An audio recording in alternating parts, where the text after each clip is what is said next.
Hey everyone, welcome to Module 3, where we are going to be talking about professional writing in counseling research. Very exciting, right? So hopefully at this point you guys have read over Chapter 4, which I think was a great chapter that introduced you to the writing process, what writing looks like for different researchers out there, and what parts of, what the specific parts of a research paper look like, what the components are made of in a research paper.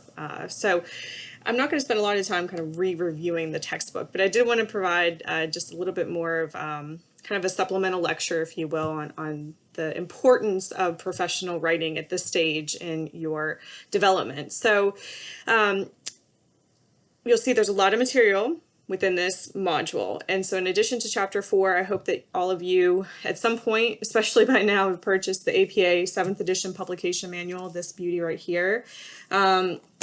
And I really encourage you to read the whole thing. I know that sounds like a lot, but the publication manual is truly more than just a place where you can go to make sure that you're referencing and citing information correctly. And there are specific parts to this, the 7th edition, that I think are really beneficial. One for you all is anything within that publication manual that has to do with student papers. So that was one of the major changes with the 7th edition, is that APA now says there are two different types of papers, which there always were, right? Student papers versus potentially publishable papers. But now they've made some key changes to how student papers look. So I'm just going to say this and it'll apply for the remainder of the class. The papers that you're submitting to me are student papers. So that means that I want you to follow the student paper guidelines in APA 7th edition. So I don't need running heads, and that should really be, that should take a weight off your shoulder, because like nobody knows, running heads were a pain in my butt. So that should be beneficial for you guys to not have to worry about that. The way that papers are formatted, how the title page looks, the fact that you don't ever need an abstract. I can't see why you would ever need an abstract anyway in any of the papers for this particular class, but you certainly don't need them because it's a student paper. So I really do encourage you to look at various parts of the publication manual. I really like the chapter about eliminating bias from our writing. And I think one of the main takeaways from the APA 7th edition is that over the years, we have gone from these flowy, verbose, wordy publications that, you know, even those with a PhD, an MD, and a JD, and 20 years of experience had to take time to read. And now, thankfully, we come to our senses and we're saying, as a whole, because the APA manual is used not just in counseling professions, but in all helping professions, we're saying that's enough is enough. We need to dwindle it down. We don't need to have titles that are overly wordy. They need to be direct to the point. They need to describe what the paper is about, the purpose of the paper, the intent of the paper. We need to make sure that when we're doing a literature review, that it's direct to the point. We're using up-to-date resources. We don't need to include 20 people in a citation. You know, we can limit that a bit to make the paper easier to read, because if you've ever read a research paper that has an in-text citation that has 15 different names and takes up an entire paragraph of its own, it really complicates how you're reading an actual paper and comprehending the information when you have to go through all these authors' names to get to the next point. So, and all of that extends to the work that you're going to be doing in this class. You're not going to be doing a student research paper because you're not conducting any research, and I really have always just personally had a problem with any assignment where you had to make up content. And if I assigned you guys a research paper where you would have a method section, you would have a results section, you would have a discussion section, the results would be made up, and I don't want to read a bunch of made up crap. so you're not doing that. You know, within the program evaluation project, you are going to be talking a bit about what potential methodology you might use to analyze any kind of data that you might get, but you're not making up numbers, and I don't want to see that. So, you know, you're not writing a research paper for this class, but you know, the papers that you are going to be writing, I want them to be direct to the point. I don't need a lot of a lot of extra fluff. Not only do I not need it, but when it comes to grading, you know, I am requiring you to follow the 7th edition of the APA manual for a reason. It will come up in rubrics that are provided for different assignments. And when it's not followed, when I see errors, that could and will impact your grade. So, you know, that kind of leads to another overall point that I want to make with professional writing in counseling. So you guys are not expected to be perfect writers at this point. Nobody is. And, you know, if you've read the text chapter at this point, you know that not very few people are born perfect writers. And even for those seasoned writers and researchers, the process of getting a paper published can be daunting, and it can really knock you off your pedestal because you have to be open to critique. You have to be open to modifying your thoughts and ideas so that others that weren't sitting next to you as you were conducting a research study can read about your research and understand it and comprehend it. So while perfection is not expected in this class, I do expect that you follow the APA manual. So, you know, this class more than others that I teach, I will be looking closely, very closely, at whether or not you're following the guidelines, APA standards. So, you know, and I do send papers back to people. I want you to revisit the remediation policy that we have for the program in general. If your grade would be on any given assignment is a C or below, you would be expected to remediate that grade. So I have in this class had students remediate their papers. Reading a poorly written paper takes 2 times longer for me than reading a well-written paper. And there are things that you can do to prevent me from having to take forever to read your paper. One would be to read your own paper after you've written it. Seems kind of obvious, but maybe surprised at how many people don't do that. You know, Microsoft Word offers nice little blue and red lines under things. Whenever it feels like you are doing something incorrectly, pay attention to that because whenever I go into eCampus to grade papers, I generally will take like an initial glance at a paper. If it looks a little funky, if the formatting is off a little bit, I'll download it into the Microsoft Word format, and then voila, I can see all the little squiggles that you should have seen if you were going back and proofreading your paper. And that is really like a nice little headlight on parts of the paper that might be done incorrectly. I've also read a lot of papers at this point, and so I can tell when like punctuation is not in the right place or whenever spacing is off. I can tell whenever there's some type of font issue, whether you're using something that's not APA approved, whether the font's too little, too big, spacing issues. I can look at a reference page and know that things should have been indented or italicized or not. So this will be the class where I do pinpoint out those little things. I will circle a period on your paper and say this is not in the right place. And that's just the way it is. So just like a professional writer, I hope that you all can be open to the critiques that I will give you. And I would expect that any critiques that I give, especially when you're turning in those drafts of your program evaluation project, that those any errors are fixed, any suggestions are taken into consideration when you're making modifications, and that of course modifications are made because I can tell if modifications aren't made. I read papers. I enjoy reading student papers. I enjoy the perspective that you bring to certain topics. I learn in this process as well as you do. I always find that I learn a great deal from my students every semester, but it does take time for me to do that, and I'm not the type of professor that will just flippantly read through something and then arbitrarily assign you a grade. So hopefully you can appreciate that at the end of the day, but it might require more work. So read over your papers, proof them, have somebody else read over your papers before you submit them. That works really well too, because there are some things that we put on paper, our thoughts come out on our paper, and then somebody else goes to read it and they don't understand what in the world we were trying to say. Have a spouse, a significant other, a child, if they're reading above a certain grade level, have somebody else read your papers to see if it makes sense. When it comes to citations, so you're going to notice that within this module, I have an entire folder on professional writing resources. in my mind, it would be great if you bookmarked these things and printed them out. But you can always come back to Module 3 when you're writing your papers to get some of these resources in front of you again. So this is APA resources. These are things that our WVU library provides. We have a librarian that can help if you need more.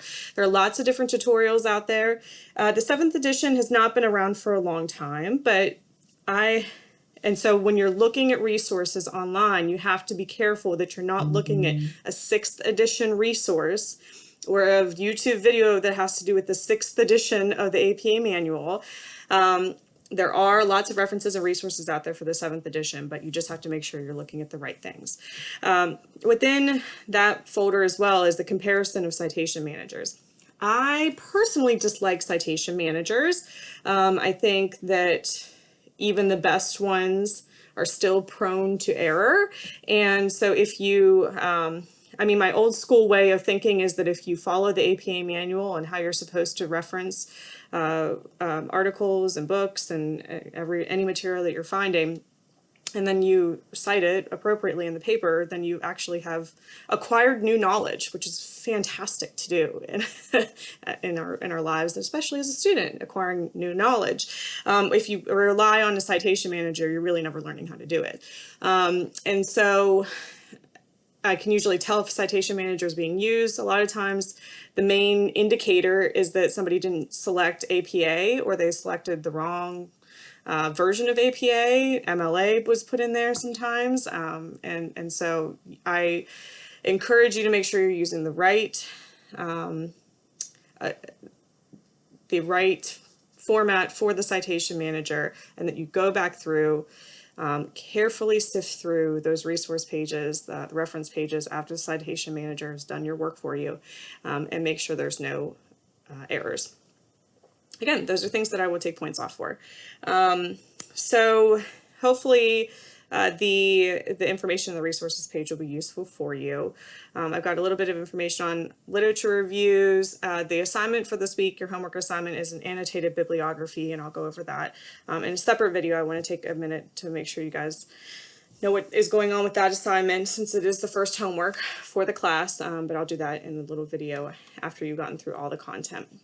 So, and also I have PowerPoint slides, which I'm going to go through in a second, that I developed, Module 3 PowerPoint, and then you'll see other ones. There's 3 others: in-text citations, paper elements, and references. These are resources from the APA that talk about changes and how to do in-text citations and references, different elements of papers based on the 7th edition of APA. If you can't tell, I don't want you guys to ever be able to use the excuse that you didn't know that that the APA manual had been updated a year ago, or you didn't know where to find resources. This class, you know, it typically comes pretty early in your course of study for a reason. We like to focus you on the research process and professional writing at this stage, because you have a lot of other pretty hefty papers coming up down the road. And what I don't like to hear is some of my colleagues, my faculty, other faculty in the department come back, you know, and say, wow, it just doesn't seem like anybody knows how to write professionally. So I try to do my best to be a little bit more critical at this stage with you all, so that you know what's expected of you later on in the program, and so that I don't have to hear from other faculty that I may have not done my job. So, all right, so going to the PowerPoint slides for Module 3. Writing is a very personal process, right? We pick topics to write about that we care about, that we are interested in typically, or at least you're being allowed to do that, hopefully, as a student. You know, and then we tend to get attached to our writing. That's why making revisions can be painstaking for some people. You know, we have to dedicate parts of our life to our writing, regardless of what's a couple page introduction or a reflective paper or a full-blown research paper or program evaluation paper. You're putting time, you're putting effort, you're putting mental energy, physical energy into writing a paper. And so it can become very personal to write papers. You can look back fondly on ones that you've written well and gotten good grades on. You can look at others and say, oh, geez, that was terrible. You know, we all start somewhere with writing, and so Your writing process is unique to you. I'm not going to sit here and say that the best way for you to write collectively as a class, for each one of you, you need to sit down in a quiet space at a certain time of day after you've eaten some food and, do this and that and this and that. No, writing is personal. Some people write best in short stints. Some people, like myself, procrastinate until it's like the last minute of a deadline. And then I sit down and clear everything away from my life and make sure my house is clean and my laundry is done. And then I, bust out 10 pages within a day.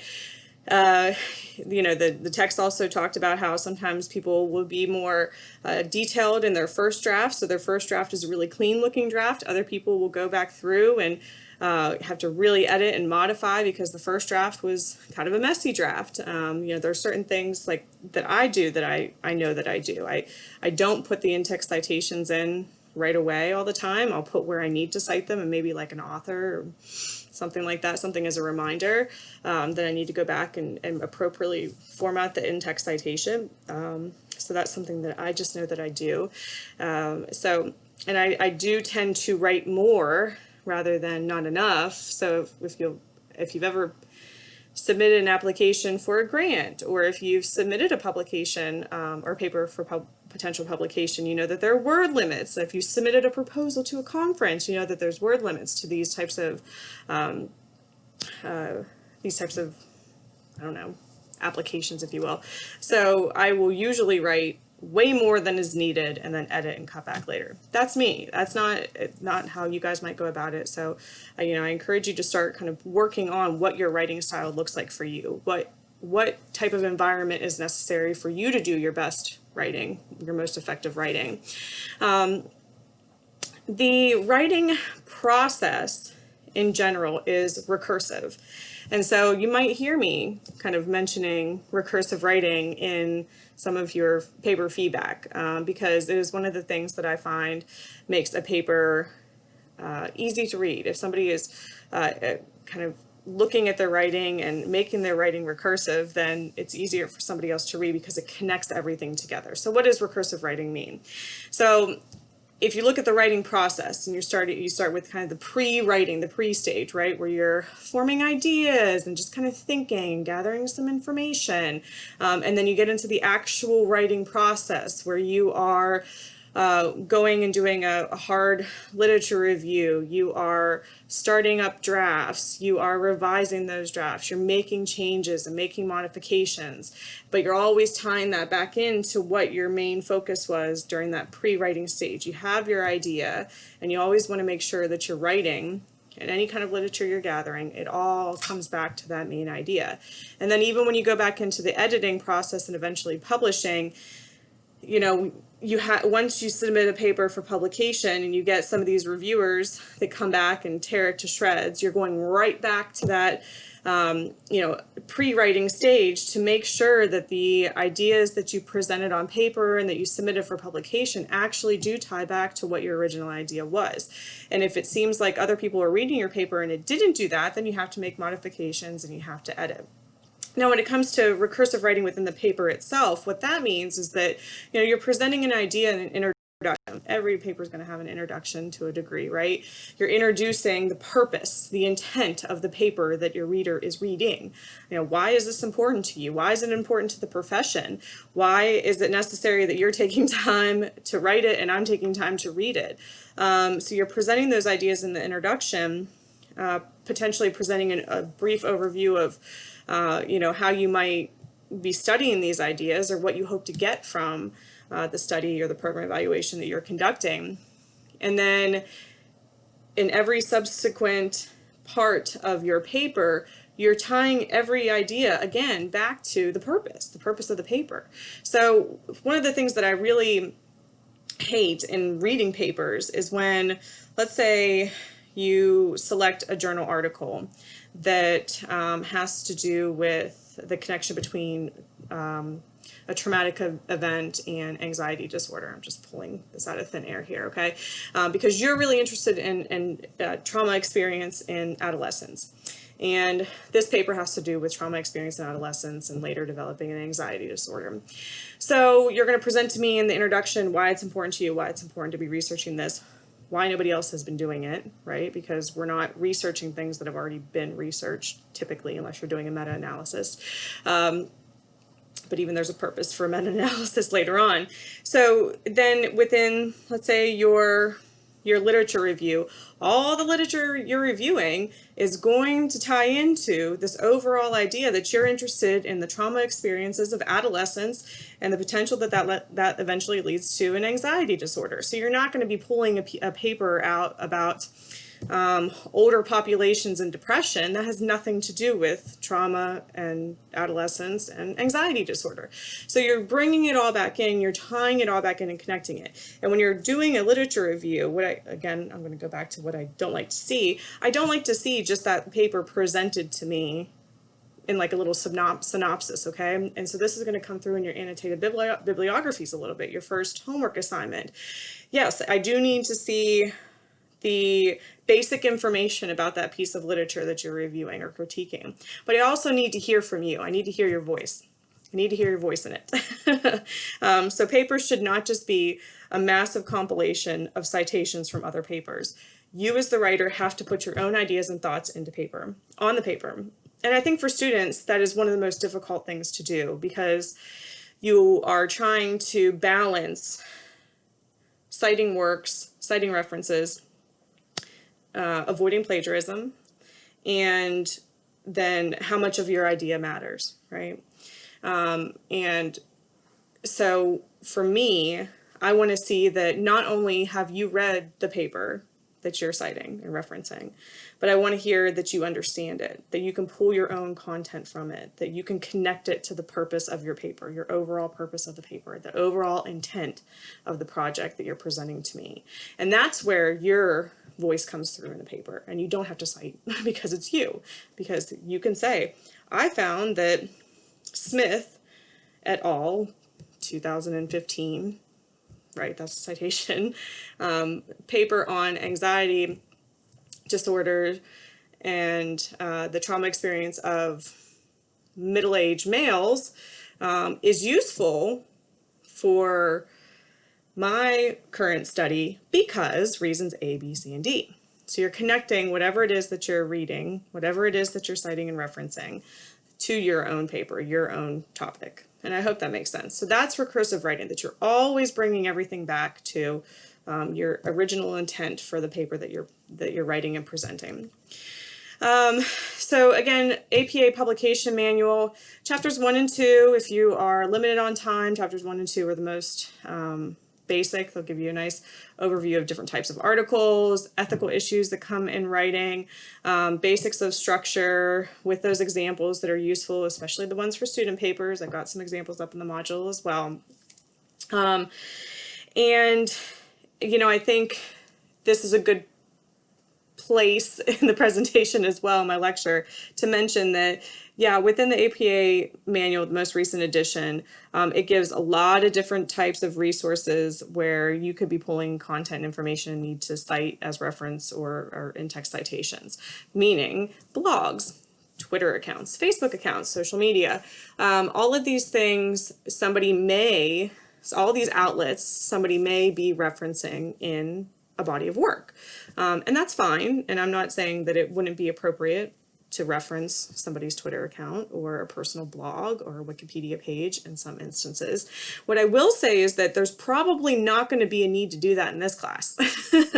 You know, for the purpose of this class and for your first homework assignment, I want to make sure that you all know how to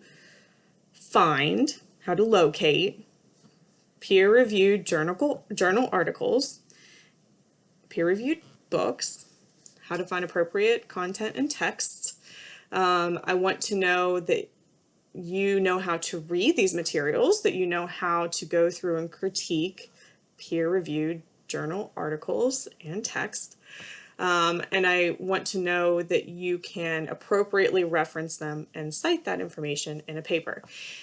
So until I know that, until I know that you know how to do that, there's not really a need for me to know that you can use Google and find a personal blog. Or that you can find just some random article that somebody published in 2001 about a topic, whenever there's plenty of peer-reviewed information and content out there on a library website. So that is my nice way of saying, don't use Wikipedia, don't use blogs, don't use Reddit pages or social media, because the topics that you're going to be presenting in this class and that you're going to be researching and doing your program evaluation project on are going to be relevant to counseling. They're going to be, and you will be able to find up-to-date information from resources that are appropriate for this class, evidence-based resources. So I'll leave it at that. If you have questions about it, you can ask me. But the research process in general, again, I'm not going to go into great detail because you guys aren't writing a research paper for this particular class. You know, part of what you will be doing in your program evaluation is following this process to a degree, right? You're going to be looking at, starting to think about and formulate a research idea. So that's, again, part of the annotated bibliography, the assignment for this week. I want you to start really thinking about ideas that interest you. The process in general, you know, it can be broken down into these 3 different stages: pre-production, production, post-production, right? Kind of like a movie, if you will. But research in the process can take a lot of time. It can take a lot of effort. And you know, you can come through with some pretty thick skin at the end of the day if you can manage to get through the publication process.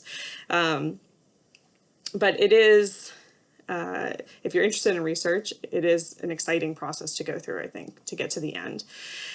So with that, of course, like I referenced this from a Psych Wiki page, right? So it was a nice infographic.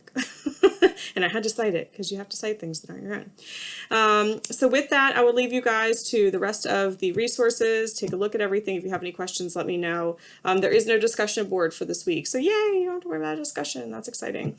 But if you have any questions, please kind of direct them to that Questions for Dr. Simpson discussion board thread so that others can look at it as well. And I will give you a little bit more information about your homework, your first homework, in the next video.